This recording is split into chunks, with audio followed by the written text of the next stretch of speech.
Oui, nous allons maintenant passer à la parole du Seigneur. Nous sommes toujours dans le livre d'Éphésiens.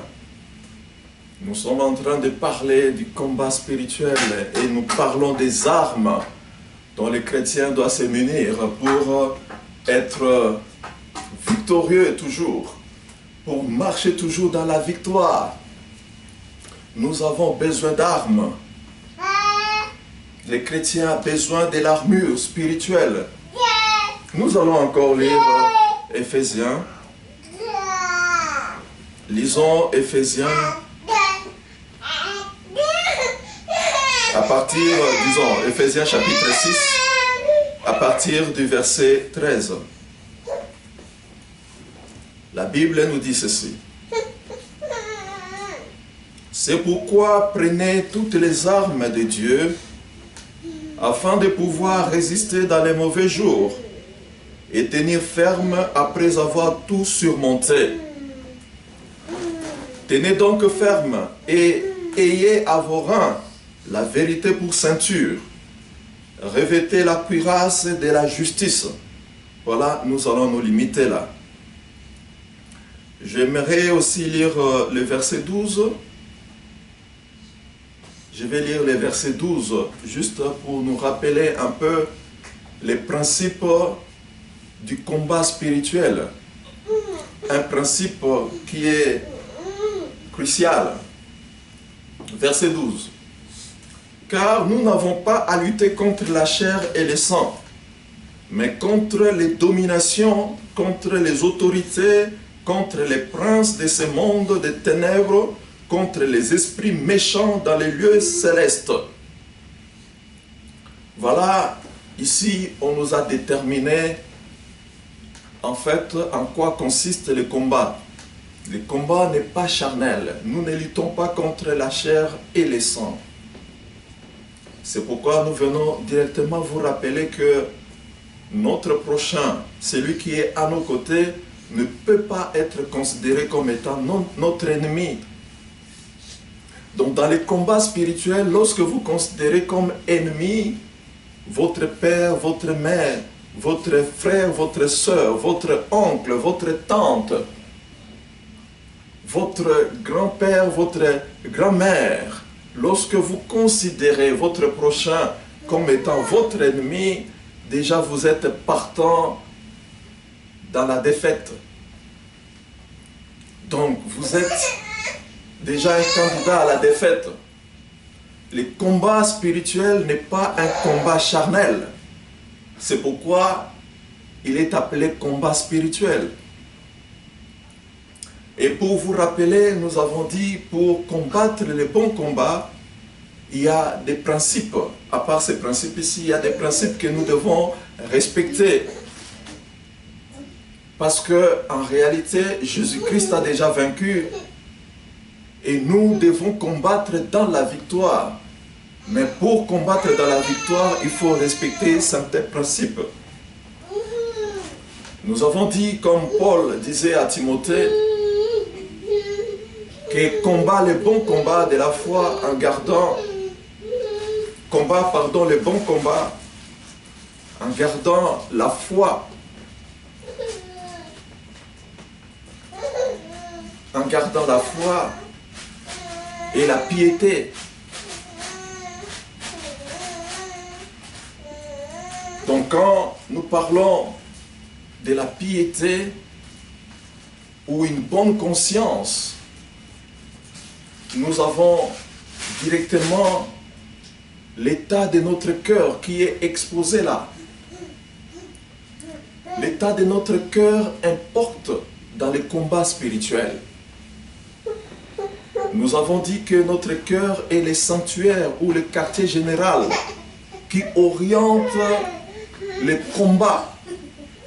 Et notre victoire dépend de comment nous organisons notre quartier général qui est notre cœur. Et pour ne pas entrer trop en profondeur de ce que nous avons vu déjà la fois passée, le dimanche passé, on a parlé d'une arme une arme efficace, une arme puissante, une armure qui nous permet de porter l'arme la plus redoutable, qui est la parole de Dieu. Et cette arme-là, c'était la vérité, que nous devons porter comme notre ceinture. Sans cette vérité qui est la ceinture, qui doit porter l'épée qui est la parole de Dieu, nous serons incapables d'avoir Jésus-Christ vivant en nous, car Jésus-Christ, c'est lui la parole. Lorsque nous n'avons pas la ceinture, donc nous ne pouvons pas porter l'épée qui est la parole, qui est Jésus-Christ lui-même. Donc Jésus-Christ ne sera jamais manifeste dans notre vie si nous ne marchons pas dans la vérité.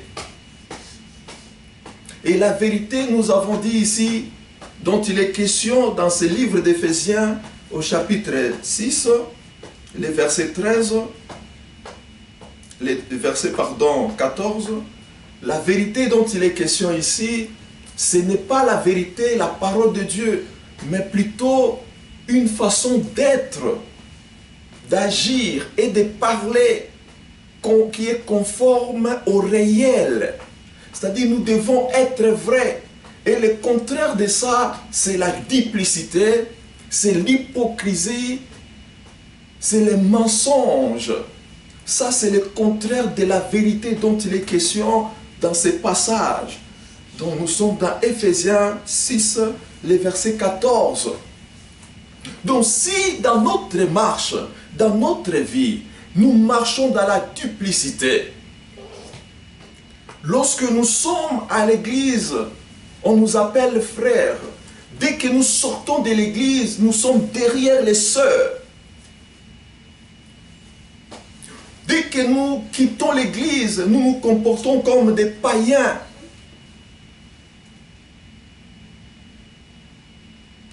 La duplicité, une vie double. On ne sait pas nous classifier. Et Jésus a dit, puisses-tu être chaud ou froid, mais puisque toi tu es tiède, je te vomirai. La duplicité, le contraire de la vérité. Nous devons être vrais dans notre manière de marcher. Nous devons être nous.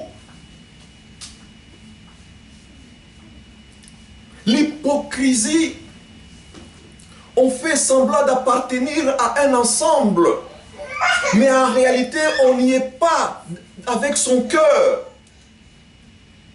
On fait toujours le contraire de ce qu'on décide dans l'ensemble. On n'est pas engagé, on n'est pas impliqué. On se dit membre d'une assemblée, mais on n'est pas impliqué. Dans cette assemblée, on n'est pas impliqué. Là où notre cœur est, notre implication est automatique.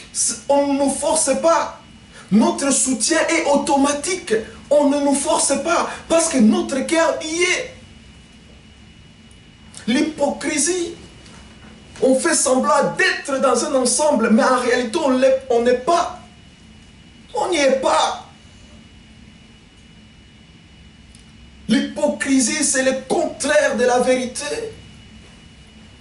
On n'affiche pas réellement ce qu'on est. Comme nous l'avons dit, on appelle quelqu'un bien-aimé, mon frère. Mais en réalité, après cela, on détruit la même personne. Par nos propos, par nos conversations, nous détruisons la personne que nous appelons bien-aimée. Ça, c'est l'hypocrisie. La duplicité, l'hypocrisie. On fait semblant d'aimer son mari. Mais en réalité, on est en train de frapper dans le cousu. On fait autre chose. Dans le cousu. Si quelqu'un n'a pas compris, il y aura une séance de rappel. semblant d'aimer sa femme. On montre à tout le monde que nous aimons notre femme. Mais à son absence, nous sommes autre chose. Nous faisons autre chose. Les paroles réservées, à notre femme, c'est ce que nous prononçons à d'autres personnes. Je t'aime. L'hypocrisie, la duplicité, les mensonges. Lorsque nous marchons dans la duplicité, lorsque nous marchons dans les mensonges, lorsque nous marchons dans l'hypocrisie, nous sommes loin de la vérité qui est la ceinture, qui doit porter alors la vérité qui est la parole. Donc en ce moment-là, Jésus-Christ n'est pas vivant en nous. Jésus-Christ n'est pas vivant en nous.